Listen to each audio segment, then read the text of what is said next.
I mean, is there any other questions and answers that you'll actually... Now we've got the... I can never say that word. Curators. Yeah, and about the museums and about maybe why you don't visit or maybe why you do go. Yeah. Were those artifacts donated to the collection or were they found in Africa? Yeah, they tend to come to us in different ways. So a lot of the objects we have on the table are Victorian in age. They come from about 1900 or a bit earlier.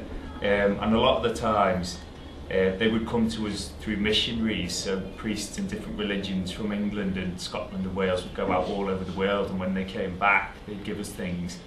Or you'd have merchants as well, particularly with Liverpool being on the doorstep.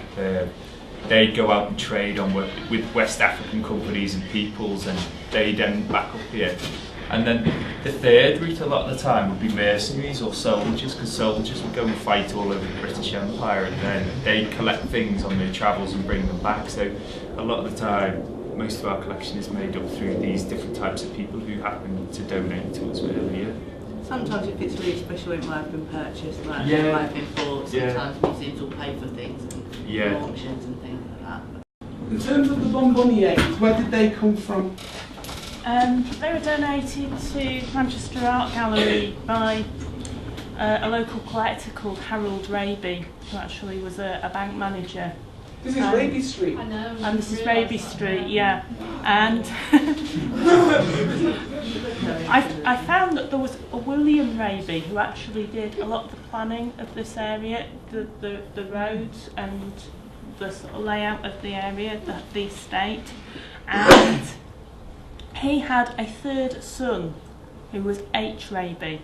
I read about in the obituary of William Raby in the newspaper in about 1878, and basically there was a third son, H. Raby, and I wonder if that was Harold Raby who was at the funeral. So I don't know whether the William Raby who planned this estate and Harold Raby who donated our bonbonnière are actually related or not, but it's not a common name, so even if he wasn't William Raby's son, there probably is a family link there somewhere. Both of, two people called Raby in Manchester. It's not a common name, as I say.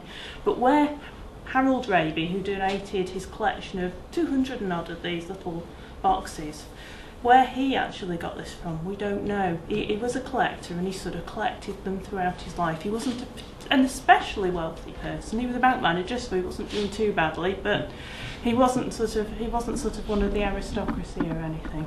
So we don't know who originally owned this, but we know whoever did, they were very rich. And why were they so sought after? Why were they so popular? In what was the sort of like date period that they were popular?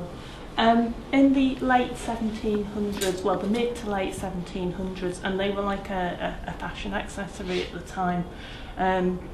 Basically, sugar at that time was a luxury product, and sweets were the most luxurious kind of form of that luxury product. They were very expensive. So basically, this bonbonnière was a way of storing your expensive sweets and showing off the fact that the person who owned these sweets was very wealthy, very fashionable, and it would have been really, kind of the very wealthiest people who could have afforded to have something like this.